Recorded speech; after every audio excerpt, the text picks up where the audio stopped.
Because of you, the firefighters and smoke jumpers, FirePenny has become the fastest growing firefighting equipment e-commerce site on the web. New customers shall receive $10 off their first order, and existing customers will receive a $10 credit for all referrals. All customers are eligible for FirePenny rewards, where points are accrued on current purchases for cash off on future purchases. So come to firepenny.com for the largest variety of firefighting equipment at the best prices. Hello and welcome to a brand new episode of the fireprime.com news video podcast. I am Brian Moak and I'm joined with my very lovely co-host. And I'm Caitlyn McCabe, and as always, we're bringing you this week's most interesting and popular user-submitted firefighting news at www.fireprime.com. Today is National Paul Bunyan Day. Is it really? What did you do to celebrate? Well, I chopped some wood. I couldn't think of what he did. What did he do? He was a fictional character. He was very large and he had his... he wasn't real. Big oxen babe. Babe's the blue ox. Anyway, are you sure about this? It's Paul Bunyan Day. Today is Paul Bunyan Day. As in like bunion on your foot, bunion? Like me. Bunions off your feet. Did I skip over this in school? I can't really remember him too well. He was a fictional character. In accordance with our non-firefighter talk in the beginning of the show, I will be headed to Indianapolis on Monday to watch Monday Night Raw. What's that? It's a grown man watching professional wrestling and thinking it's real. I enjoy that. So it's completely fake. I think so. Where is this held? Conseco, downtown Indy. I can't wait. CM Punk went from kind of a mediocre wrestler to my favorite of all times. The man gave me an autograph. Real nice guy. So do you have to pay to go to that? No. It's free? No, he actually paid. I was signing autographs. And he came to see me. I'm like, oh, you're a wrestler. He said, what's going on, man? He said, I'm too busy for my fans. So, what do you want? Here's an autograph. I signed his forehead and he kept going. It was good. All right. Is Kathy joining you? No, we're going with the guys. Yeah, I wouldn't think she'd want to. Buddies. Tito, Orman, Kramer. It's going to be Are those real names? Those are real people. Awesome. Can't wait. Well, we are just about 1 month out of my birthday. I thought I should warn the viewers. Gifts are always accepted. We always get telephone calls whenever you give out addresses or P.O. boxes or anything.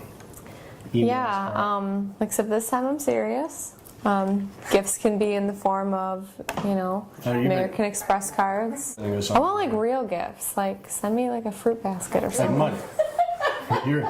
If you got a fruit basket, no offense to the viewers, you got a fruit basket in the mail, you would eat it. Probably. From some random guy that tells you he loves you 100 times. Oh, well, maybe not that. Maybe not that. Right. But I would accept flowers, chocolates.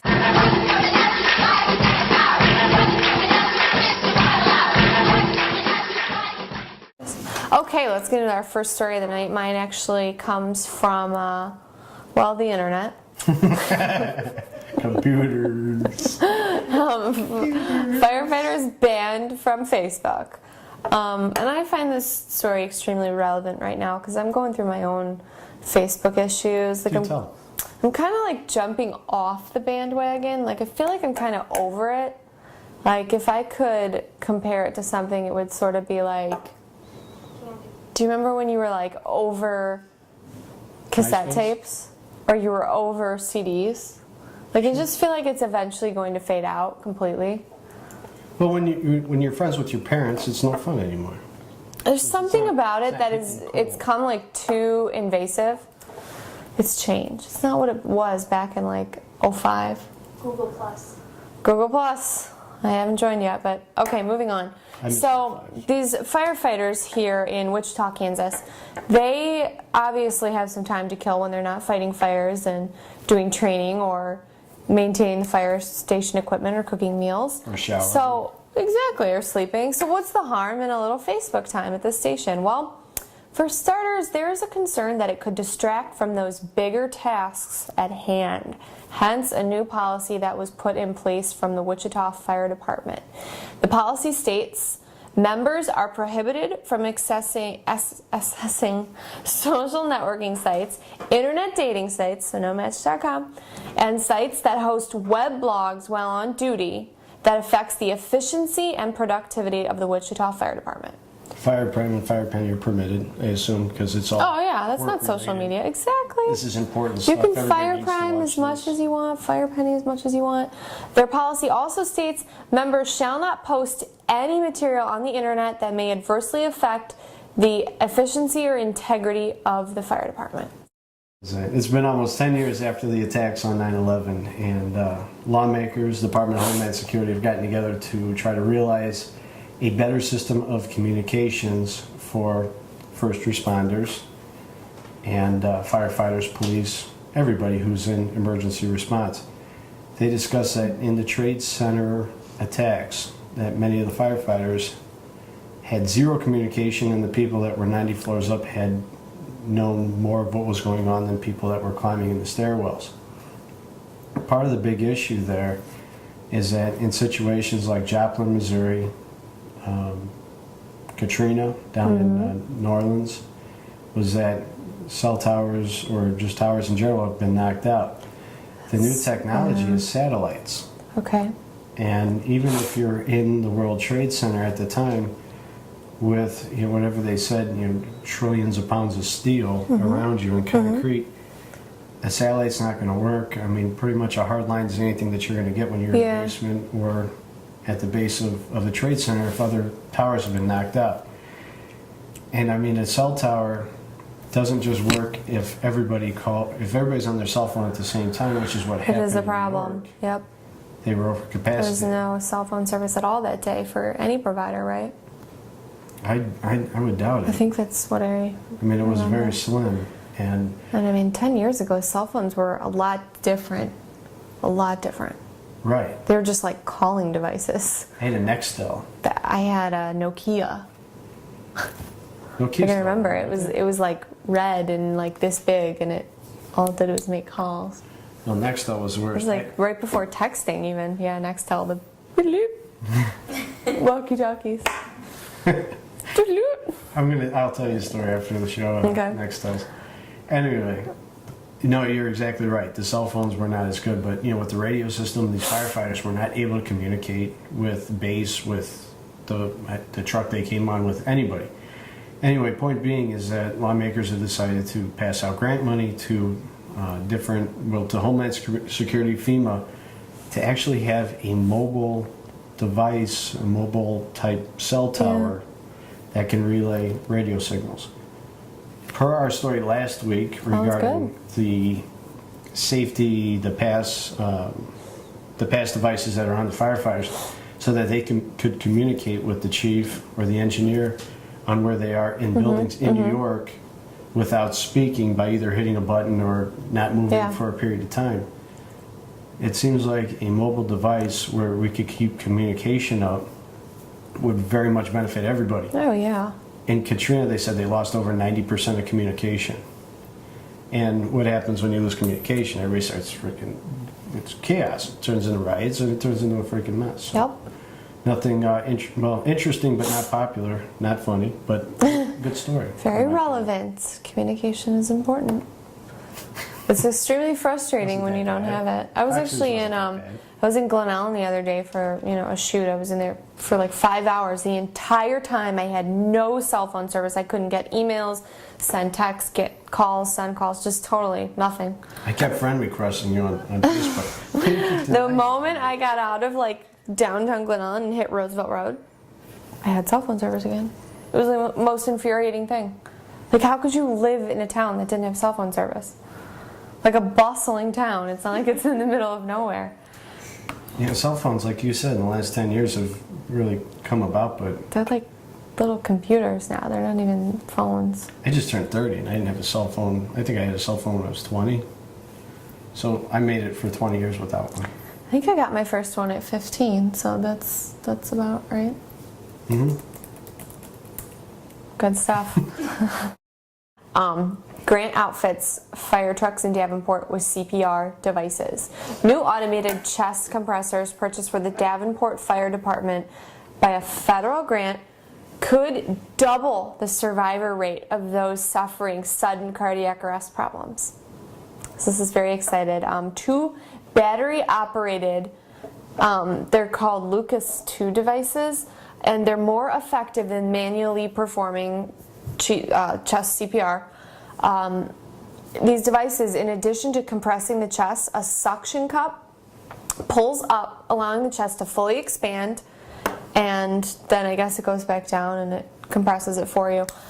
So these devices are just significantly increasing the victim's survival rate, so this is good for our first responders, our EMS. And the picture is really cool. Like the thing, it looks like almost like a seat belt that goes over the chest, and then you just kind of press down and up. And it, let's see, it can be used on any victim as young as a child, as young as 8, and it can be used on as big of a person that's like 390 pounds. So as long as you can use them on cats and goats, that's all you care about, though, right?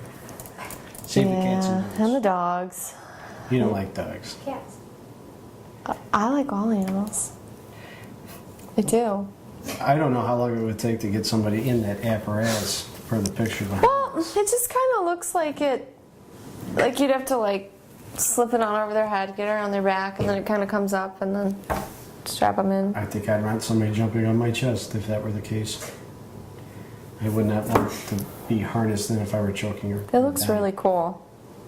Interesting enough, it seems that first responders seem to be the centerpiece of our show. Mm-hmm. And this is where I put a shameless plug of Firepenny. Like, come and buy these things at Firepenny, but hell, if I You could- have that? No, I wouldn't sell some. I'd buy one from you. Well, if I owned Firepenny, I would sell those, but they're a separate company altogether. They present us. I think I've admitted that on shows, whatever. 22 people watch the show. That won't really matter. 23. I think my mom does. Anyway, it seems like an interesting product, and It's really cool. We'll keep an eye on that for the future. Over in Brooksville, Texas, one city council member thinks it would be an interesting idea to spend taxpayer money on research on whether it be a good idea to limit firefighters' shifts.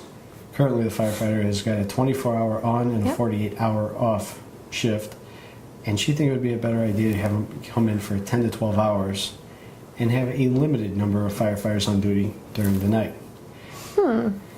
Typical woman comes in and just decides that we're going to change everything. Well, I can't believe I don't know, because I feel like overnight is when most of the drama happens. It would seem like that. And, It always seems that way. when you're on the city council, not only you're part of a problem, but coming in and deciding how we should cut costs for the firefighters is not a good idea. And these guys, she comes and says, well, for 24 hours we're paying these guys to sleep. Well, they respond to fires, they respond to emergencies the entire time. So if you're in the middle of sleep and try getting awakened with a horn in your ear, that's why heart disease is the leading cause of firefighter deaths, is because these guys are, adrenaline's going from 0 to 1,000 in seconds. So I think it would be a good idea to get some research. I think it would be a good idea to get some research on why we have city council members. Why do we need more than 0? So anyway. Well, things gotta get done, even if you don't agree with that. I agree with everything that everybody says all the time.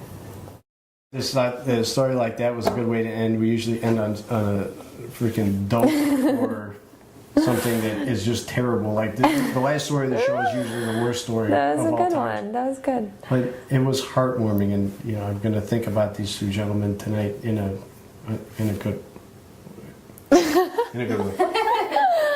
Okay, stop thinking about them. Moving on, please don't forget to email us your tips and stories and comments, and check us out on YouTube. We're on YouTube now. We're on iTunes. We're everywhere. I've got to think, if you missed our email addresses, you got to watch the show over, because that beginning took like 2 hours to make with the email addresses and everything. But please just go back to the beginning and look at the email addresses. It's right there. another 167 and a half hour break, and we will be back with a new episode. We'll see you then.